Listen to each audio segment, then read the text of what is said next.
Hello everyone, you join me in a PMDG 737 cruising along at 35,000 feet across to Oslo from London Gatwick in Microsoft Flight Simulator. And although nothing particular has happened this week, there's no first officer update. TFM still hopefully moving towards this Christmas release, if not a little bit afterward, after the Christmas break. I thought I'd give you a couple of thoughts on Microsoft Flight Simulator from my own personal perspective since I've had the chance to try it over the past few days. And do some flights with it.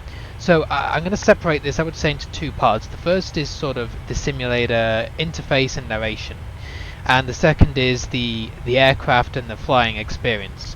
So in terms of the simulator narration and focus, a lot needs to be improved. It is a bit of a faff to get set up. The main problem at the moment, specifically for me, was the keyboard, joystick and other peripheral mappings. The reason being that the focus jumps around a lot. The focus tends to jump around quite a bit anyway, but it does especially in this dialogue where you're trying to either search for or go through lists to find specific events to map to keys. It will jump around a lot, sometimes even throwing you right back out to the main menu. You've got to go back and find it again with the arrows. And you'll also find that when you find the event that you're looking for and you hit enter on it to map it, the next dialogue is inaccessible, so you have to go via the clicks, and the narration will initially read the 6 elements of the dialogue, but it will not read when you try an arrow. So you have to go by the clicks, and one of the things right at the top where you scan for an input doesn't even click at all. So this is not such a problem if you're probably just someone with an Xbox controller or a joystick. A lot of them will come with default profiles. Mine joystick, for example, it had the axes were all assigned. That wasn't the problem. You might be adding a few extra buttons here and there, but the real problem for me is if you're someone who has like a Honeycomb Bravo or Alpha, and I have the Honeycomb Bravo, and I had to assign all the throttles, the spoilers, the flaps, all these kind of things, and the reversers. That can be quite difficult.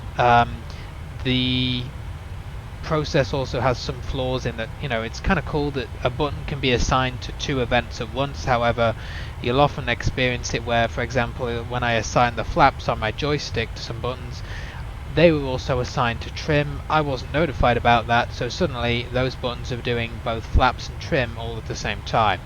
So I had to go back and fix that. So that was a faff, and that the key mappings really needs to be improved. Generally, the narration and focus needs to be improved. It's a bit disordered. You can get into the world map and choose your departure, of course.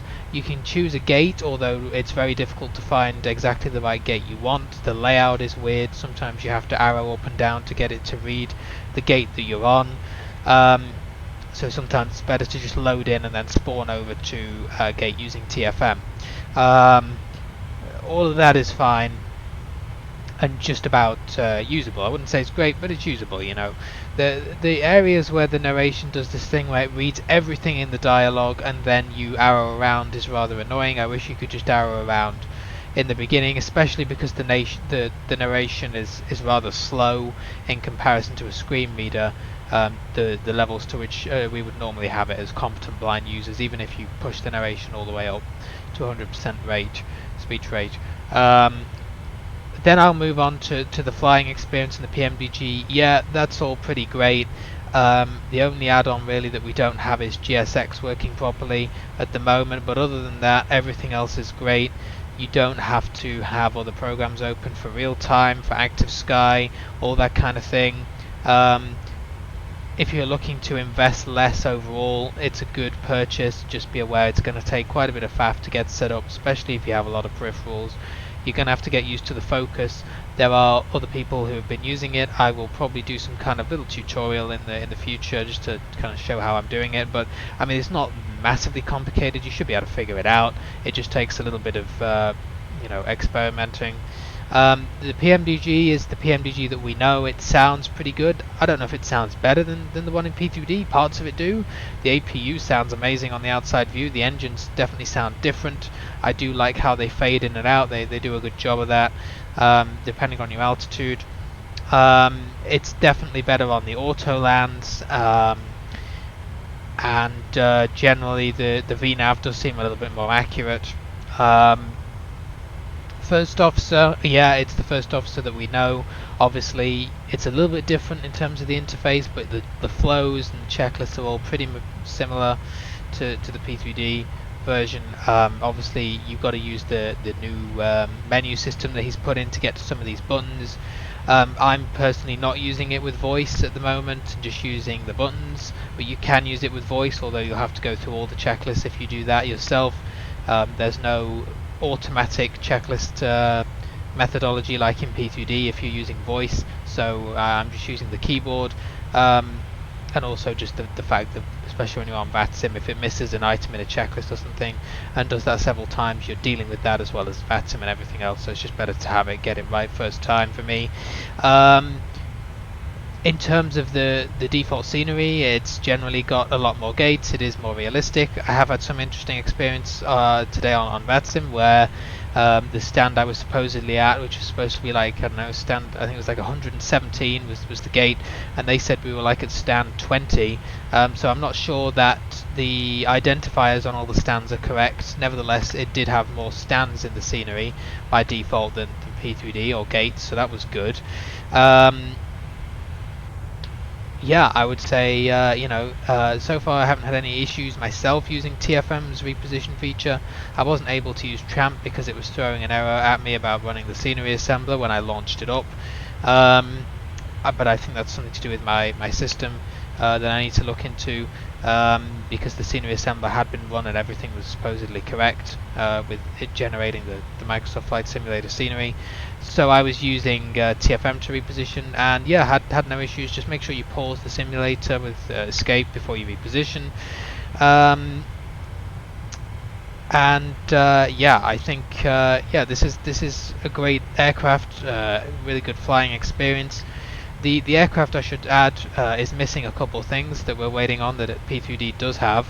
It's missing Route 2 and it's missing the position report page and probably other things that we haven't found yet.